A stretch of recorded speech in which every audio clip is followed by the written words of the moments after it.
ఓం నమ శివాయ. అందరికీ నమస్కారం అండి. ఈ నెల డిసెంబర్ 30వ తేదీ మంగళవారం నాడు ముక్కోటి ఏకాదశి వచ్చింది. దీన్నే వైకుంఠ ఏకాదశి అని అంటారు. ఈ వైకుంఠ ఏకాదశి వచ్చే లోపల ఈ వీడియో కనుక మీ కంట పడిందంటే మీరు చాలా అదృష్టవంతులనే చెప్పవచ్చు. ఎందుకంటే ఈ ఒక్కరోజు చేసే పూజలకు కోటి జన్మల పుణ్య ఫలితం లభిస్తుంది. ఈ ముక్కోటి ఏకాదశి నాడు వైకుంఠ ద్వారాలు తెరుచుకుంటాయని, ఆ రోజున స్వామివారిని దర్శించుకుంటే మోక్షం లభిస్తుందని నమ్మకం. కానీ ఈ ముక్కోటి ఏకాదశి నాడు 33 కోట్ల మంది దేవతలు వైకుంఠానికి చేరుకొని శ్రీ మహావిష్ణువుని దర్శించుకుంటారు. కాబట్టి ఈ వైకుంఠ ఏకాదశి నాడు మనం కూడా విష్ణు దేవాలయానికి వెళ్ళి విష్ణుమూర్తిని దర్శించుకుంటే విష్ణుమూర్తితో పాటు ముక్కోటి దేవతల అనుగ్రహం కూడా కలుగుతుందట.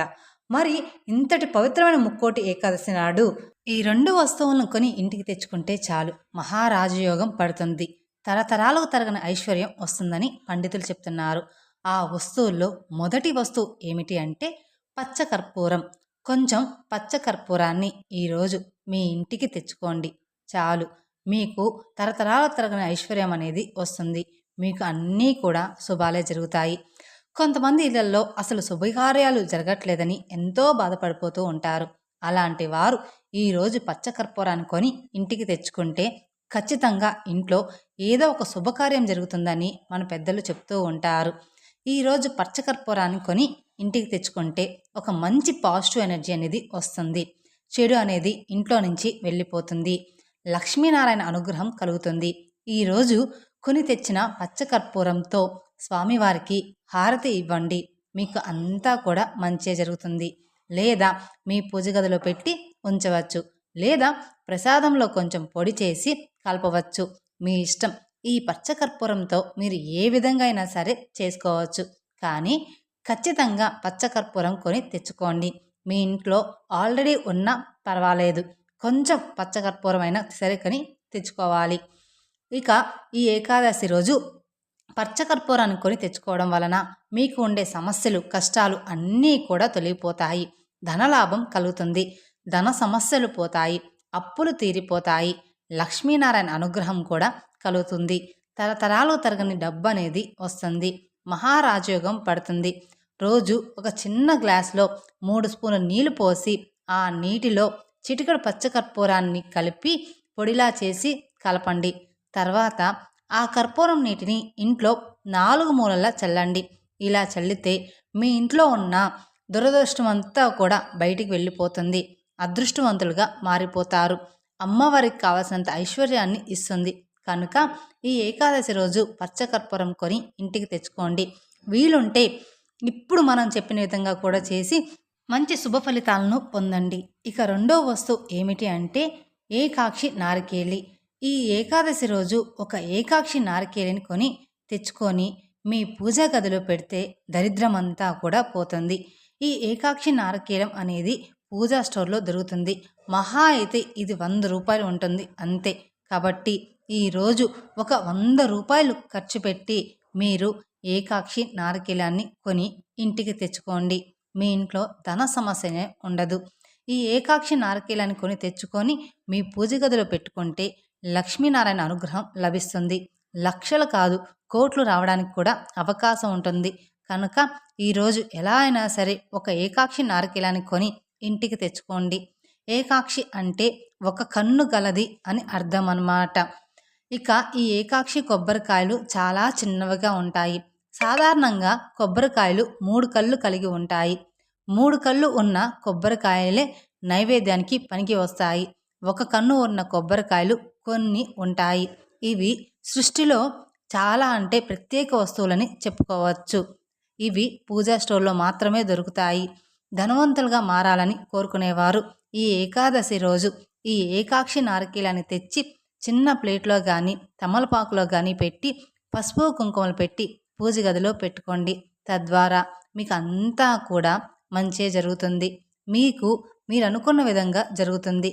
మీరు ఈ పచ్చకర్పూరాన్ని, ఏకాక్షి నారికేళాన్ని, ఈ 2 వస్తువులను లేదా ఈ 2 వస్తువుల్లో ఏదో ఒక వస్తువుని ఈ ఏకాదశి రోజు కొని ఇంటికి తెచ్చుకుంటే చాలు, మీకున్న అన్ని శుభాలే జరుగుతాయి. మరి తెలుసుకున్నారు కదండి ఏకాదశి రోజున ఈ 2 వస్తువులను ఇంటికి తెచ్చుకోవాలి అని. పైన చెప్పిన 2 వస్తువుల్లో 2 వస్తువులను కానీ లేదా 2 వస్తువుల్లో ఏదో ఒక వస్తువుని కానీ ఈ ఏకాదశి రోజున కొని ఇంటికి తెచ్చుకొని మంచి శుభ ఫలితాలను పొందండి. సంతోషంగా జీవించండి. 7 తరాలకు సరిపడ్డ డబ్బు అనేది ఖచ్చితంగా వస్తుంది. మీరు అనుకున్న విధంగా మీ జీవితం అనేది పూర్తిగా మారిపోతుంది. ఇక వైకుంఠ ఏకాదశి ఈ నెల డిసెంబర్ 30వ తేదీన వచ్చింది. అది కూడా మంగళవారంతో కలిసి వచ్చింది. అన్ని ఏకాదశుల కంటే ఈ ఒక్క ఏకాదశికి మాత్రమే కొన్ని వేల రెట్ల పుణ్య ఫలితం ఉంటుందని మన శాస్త్రాలు వివరిస్తూ ఉన్నాయి. సాధారణంగా ఏదైనా గుడికి వెళ్ళినప్పుడు తూర్పు ద్వారం నుండి దేవుని దర్శించుకుంటాం. కానీ ఈ వైకుంఠ ఏకాదశి నాడు మాత్రం విష్ణు దేవాలయాల్లో ఉత్తర ద్వారాలు తెరుస్తారు. ఈ రోజున ఉత్తర ద్వారం నుండి ప్రవేశించే స్వామిని దర్శిస్తే పునర్జన్మ ఉండదని, వైకుంఠ ప్రాప్తి కలుగుతుందని నమ్మకం.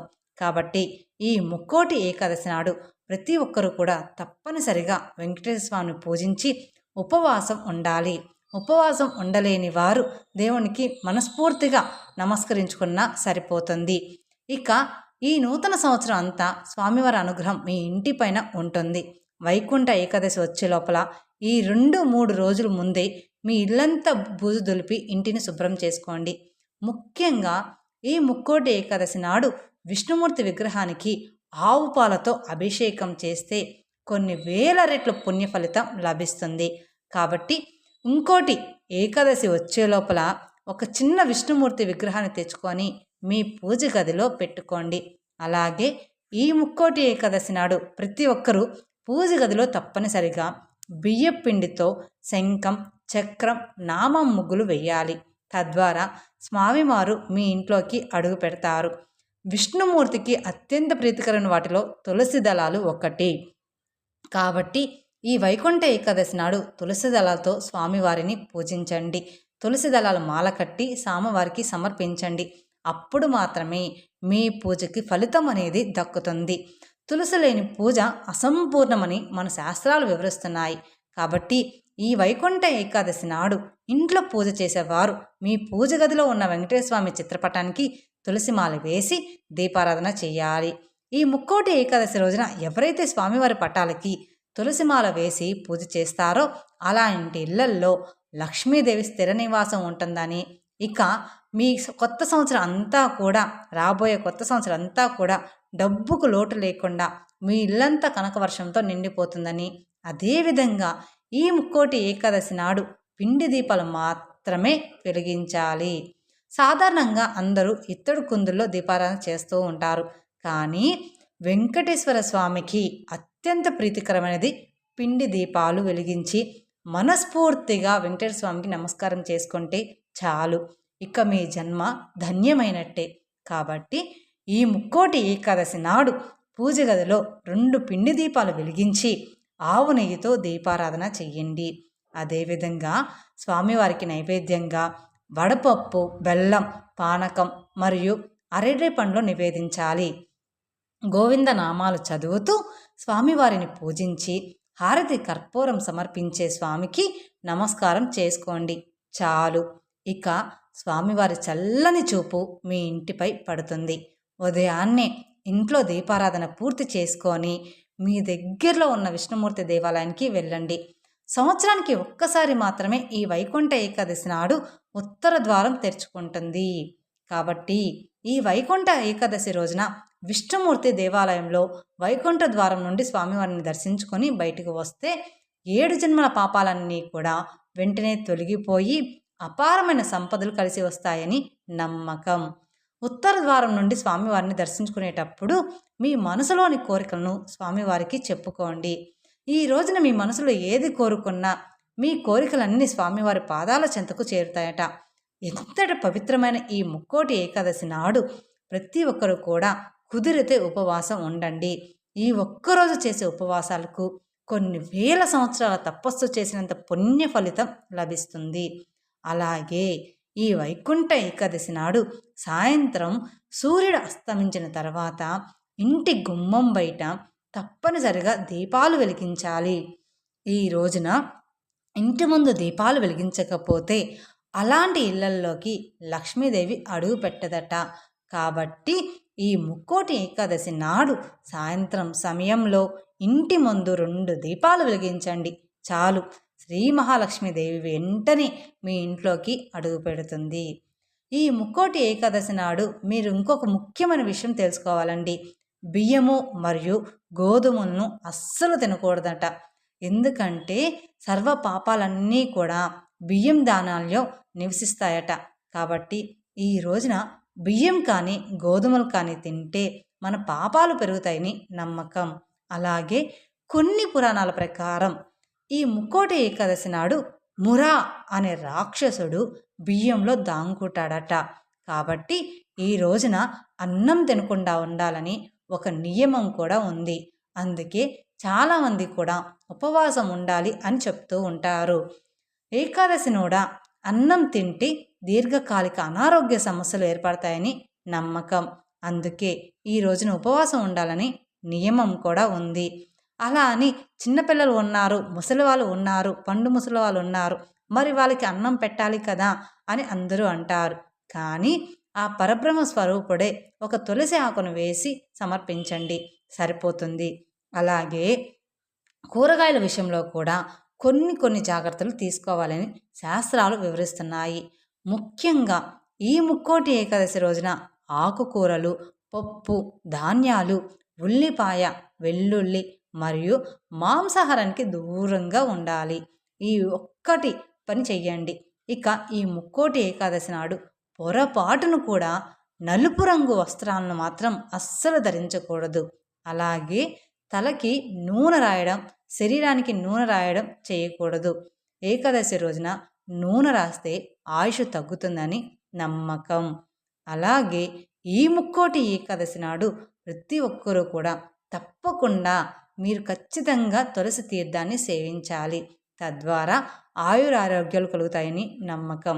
అదేవిధంగా ఈ ముక్కోటి ఏకాదశి నాడు ఏది చేసినా చేయకపోయినా గోవుకు మాత్రం ఖచ్చితంగా పూజించాల్సిందే. గోమాతలో ముక్కోటి దేవతలు నివసిస్తారు. కాబట్టి ఈ రోజున గోవుకి ఆహారం తినిపించి నమస్కారం చేసుకుంటే ముక్కోటి దేవతలకి భోజనం తినిపించినంత పుణ్య ఫలితం లభిస్తుందని, ఇక మీ కుటుంబానికి ధనధాన్యాలు లోటు అనేది లేకుండా అష్టైశ్వర్యాలు కలుగుతాయని నమ్మకం. ఇక ఈ వైకుంఠ ఏకాదశి నాడు ప్రతి ఒక్కరూ కూడా తెల్లవారుజామునే నిద్ర లేవాలి. ఈ రోజున ఎవరైనా ఆలస్యంగా నిద్ర లెగిస్తే అలాంటి ఇళ్లల్లోకి లక్ష్మీదేవి అడుగు పెట్టదు. కాబట్టి ప్రతి ఒక్కరు కూడా ఉదయాన్నే నిద్రలేచి ఇంట్లో పూజ చేసుకోండి. అదేవిధంగా మధ్యాహ్నం సమయంలో కూడా నిద్రపోకూడదు. ముక్కోటి ఏకాదశి నాడు ఉపవాసం ఉండేవారు మంచం పైన అస్సలు కూర్చోకూడదు. ఈ ఏకాదశి నాడు విష్ణుమూర్తి పూజ కోసం తులసి చెట్టు నుండి తులసి ఆకులు కూడా కొయ్యకూడదు. ఏకాదశి రోజున తులసి దళాలు కోస్తే మహాపాపమని వేదాలు వివరిస్తున్నాయి. కాబట్టి ఒకరోజు ముందుగానే పూజకు ఉపయోగపడే తులసి దళాలను సిద్ధం చేసి పెట్టుకోండి. ఇక ముక్కోటి ఏకాదశి ముందు రోజున అంటే దశమి నాడు రాత్రి సమయంలో భోజనం చేయకుండా ఏదైనా ఫలాహారం స్వీకరించాలని పండితులు చెప్తూ ఉన్నారు. ఇక ఈ రోజున చేసే తులసి పూజలకు అనంత కోటి పుణ్య ఫలితం లభిస్తుంది. విష్ణుమూర్తికి ప్రీతికరమైన తులసి కోటలో ఒక చిన్న దీపం వెలిగించి తులసి కోటకు నమస్కారం చేసుకుంటే చాలు, ఎలాంటి కోరికైనా సరే వెంటనే నెరవేరుతుంది. ముఖ్యంగా డబ్బు సమస్యలతో బాధపడేవారు ఈ ముక్కోటి ఏకాదశి నాడు పూజించిన తులసి దళాలను మీ బీరువాలో డబ్బును భద్రపరిచే ప్రదేశంలో పెట్టుకోండి. ఇక మీ ఇంటి సంపద క్రమక్రమంగా పెరిగిపోతూ ఉంటుంది. ఇక ఈ రోజున తులసి కోటను ముట్టుకుంటే ముక్కోటి దేవతల ఆశీర్వాదం పొందినట్టే. అలాగే ఈ వైకుంఠ ఏకాదశి రోజున ఎవరితోనూ కూడా అబద్ధాలు చెప్పకూడదు. తొలగిపోయి ఈ ముక్కోటి ఏకాదశి విష్ణుమూర్తి స్తోత్రాలు చదివిన, విష్ణుమూర్తిని పూజించిన యమబాధలు లేకుండా భోగభాగ్యాలు కలుగుతాయని నమ్మకం. అలాగే ఈ రోజున చేసి దాన ధర్మాలకు అంతులేని ఐశ్వర్యం లభిస్తుంది. పేదలకు ఒక చిన్న అరటి పన్నును దానం చేసినా సరే కోటి జన్మల పుణ్య ఫలితం లభిస్తుంది. ఈ ముక్కోటి ఏకాదశి నాడు విష్ణుమూర్తి నివసించే వైకుంఠ లోకంలో ఉత్తర ద్వారాలు తెరుచుకుంటాయని, స్వామివారిని పూజించడానికి 3 కోట్ల మంది దేవతలు వస్తారని నమ్మకం. మన పురాణాల ప్రకారం క్షీరసాగర మథనం జరిగినప్పుడు ఈరోజే అమృతం కూడా ఉద్భవించిందని చెప్తూ ఉంటారు. అలాగే ఈ ఏకాదశి రోజున నువ్వులను దానం చేస్తే చాలా మంచిది. ఎవరికైనా పేదవారికి నువ్వులను దానం చేస్తే మనం తెలియక చేసిన పాపాలన్నీ కూడా తొలగిపోయి స్వర్గానికి చేరుతామని విశ్వాసం. అలాగే సకల దేవుళ్ళు రావి ఆకుల్లో ఉంటారని నమ్మకం. కాబట్టి ఈ ఏకాదశి రోజున 2 రావి ఆకులను తీసుకొని వాటికి కుంకుమ బొట్టు పెట్టి మీ పూజ గదిలో పెట్టుకోండి. ముక్కోటి దేవతల ఆశీర్వాదం మీ ఇంటిపై ఉంటుంది. ఈ వైకుంఠ ఏకాదశి రోజున నువ్వుల్ని 6 రకాలుగా ఉపయోగించాలట. ఈ 6 విధాలుగా ఉపయోగించలేని వారు కనీసం ఏదో ఒక విధంగా పాటించాలంట. ముందుగా నీళ్ళల్లో కొన్ని నువ్వులను కలిపి స్నానం చేయాలి. అలాగే శరీరానికి నువ్వుల నూనె రాసుకోవాలి.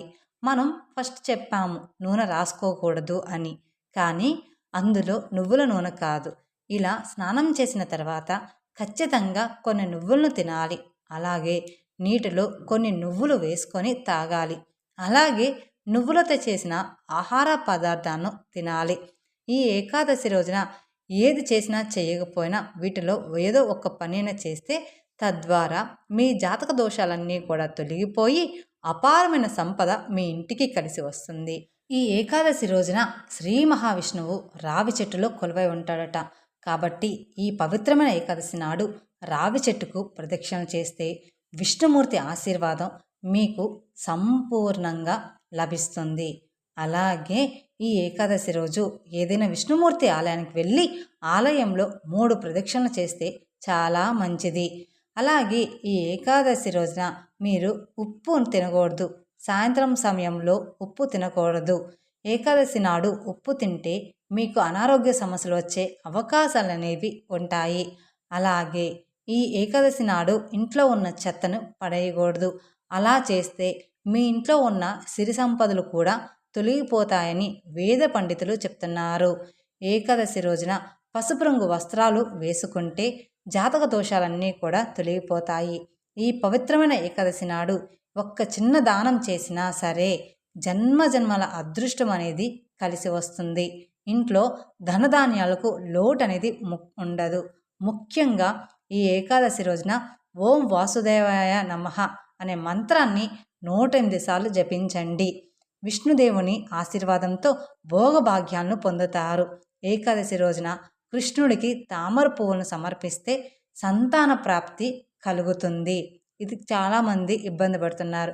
కాబట్టి ఖచ్చితంగా కృష్ణుడికి తామర పువ్వులను సమర్పించండి. సంతాన ప్రాప్తి కలుగుతుంది. తెలుసుకున్నారు కదండి నువ్వులతో ఏం చేయాలి అనేది ఏకాదశి రోజున. ఈ వీడియో కనుక మీకు నచ్చినట్లయితే మరికొందరికి షేర్ చేయండి. అలాగే మొదటిసారి మీరు మా ఛానల్ చూస్తున్నట్లయితే మా ఛానల్ సబ్స్క్రైబ్ చేసుకొని నన్ను సపోర్ట్ చేయండి. Thank you for watching my video. ఓం నమః శివాయ.